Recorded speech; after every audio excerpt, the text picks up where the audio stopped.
السلام علیکم ورحمۃ اللہ وبرکاتہ۔ یوٹیوب چینل روحانی علاج میں محسن احمد شیخ آپ کے ساتھ۔ اگر آپ نے اب تک ہمارا چینل سبسکرائب نہیں کیا تو سب سے پہلے اسے سبسکرائب کر دیجئے اور بیل آئیکن پر پریس کرنا نہ بھولیے گا تاکہ نئی آنے والی ویڈیوز کا نوٹیفیکیشن آپ کو مل سکے۔ اللہ تبارک و تعالی نے سب سے پہلے جو ہے وہ فرشتوں کو تخلیق کیا اور اس کے بعد جناتوں کو اور اس کے بعد انسانوں کو، اور جب حضرت آدم علیہ السلام کو بنایا تو تمام مخلوقات کو سجدہ کرنے کا حکم دیا۔ تمام مخلوقات نے سجدہ کیا سوائے ابلیس جس کا تعلق قوم جنات سے تھا، اور وہ اس وقت کا سب سے بڑا عالم اور زاہد اور عبادت گزار تھا اور تمام مخلوقات میں اپنا ایک مقام رکھتا تھا، مگر اس نے اس سجدے سے انکار کیا اور کہا کہ اللہ کے سوا میں کسی کو سجدہ نہیں کرتا، اور وہ نامراد رہا اللہ کا حکم نہ مان کر۔ پر اللہ تعالیٰ نے اسے ابلیس سے جو ہے شیطان مردود کا لقب دیا اور عبادت گزاروں میں سے اور زاہدوں میں سے اس کا نام نکال کے زندگی بھر کے لیے قیامت تک کے لیے اس کو لعن طعن کیا، اور اس کو یہ چھوٹ دی کہ وہ امت مسلمہ کو بہکائے اور نیک کاموں سے دور رکھے۔ ابلیس ملعون کی جو عمر ہے وہ قیامت تک ہوگی، اور اس کی اولادیں بھی ہیں اور اس کی نسل بھی چل رہی ہے، اور اس کی اولادوں میں سے زیادہ تر شیاطین ہیں۔ ہم آپ کو ایسا ہی جو ہے ایک واقعہ شیئر کر رہے ہیں۔ اس میں جو شیطان کا بڑ پوتا ہے حامہ، اس کے مسلمان ہونے کا واقعہ ہے۔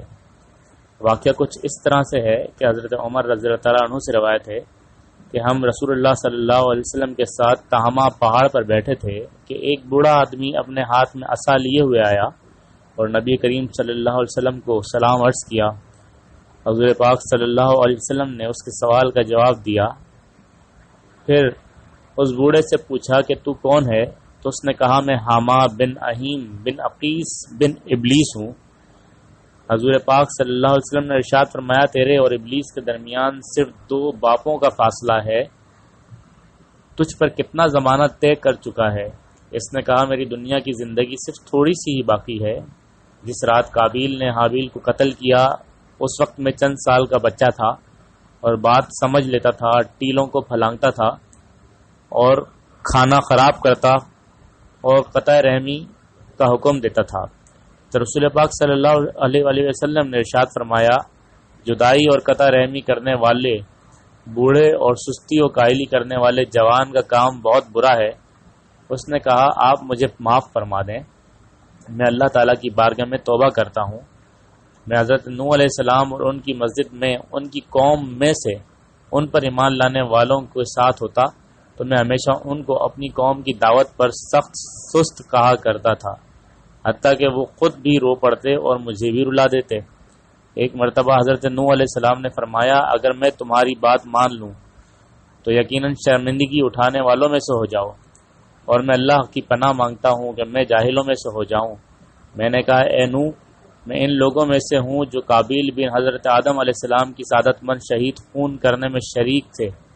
تو کیا آپ اپنے پروردگار کی بارگاہ میں میری توبہ کی قبولیت پاتے ہیں؟ حضرت نوح علیہ السلام نے فرمایا حامہ بھلائی کا ارادہ کر لے اور حسرت و شرمندگی سے پہلے بھلائی کر کہ اللہ تعالیٰ نے جو کلام نازل فرمایا ہے میں نے اس میں پڑھا ہے کہ جو بندہ اللہ تعالیٰ کے حضور سچے دل سے توبہ کرتا ہے تو اللہ تعالیٰ اس کی توبہ قبول فرماتا ہے، لہذا تم اٹھو اور وضو کر کے 2 رکعت نماز پڑھو۔ حامہ کہتا ہے میں نے اسی وقت وہ کام کیا جس کا مجھے حضرت نوح علیہ السلام نے حکم دیا۔ پھر حضرت نوح علیہ السلام نے مجھے پکارا کہ اپنا سر اٹھاؤ، تیری توبہ آسمان سے نازل ہو چکی۔ پھر میں 1 سال تک اللہ کے لیے سجدے میں پڑا رہا، اور میں حضرت ہود علیہ السلام کے ساتھ ان کی مسجد میں تھا جس وقت وہ اپنی مومن قوم کے ساتھ مسجد میں تھے، اور میں ان کو بھی ہمیشہ اپنی قوم کی دعوت دینے پر اتاب کرتا رہا، یہاں تک کہ وہ اپنی قوم پر رونے لگے اور مجھے بھی رلایا۔ اور میں نے حضرت یعقوب علیہ السلام کی بھی زیارت کی تھی، حضرت یوسف علیہ السلام کے ساتھ امانت داری کے عہدے پر فائز تھا، اور میں حضرت الیاس علیہ السلام سے بھی وادیوں میں ملاقات کرتا رہا ہوں اور اب بھی ان سے ملاقات کرتا رہتا ہوں، اور میں نے حضرت موسیٰ بن عمران علیہ السلام سے بھی ملاقات کی ہے اور انہوں نے مجھے توریت شریف سکھائی اور فرمایا اگر تم حضرت عیسیٰ علیہ السلام بن مریم سے ملاقات کرو تو ان سے میرا سلام کہنا۔ میں نے حضرت عیسیٰ علیہ السلام بن مریم سے ملاقات کی اور حضرت موسیٰ علیہ السلام کا سلام پہنچا دیا، اور حضرت عیسیٰ بن مریم علیہ السلام نے مجھ سے فرمایا اگر حضرت محمد عربی صلی اللہ علیہ وسلم سے ملو تو ان سے میرا سلام عرض کرنا۔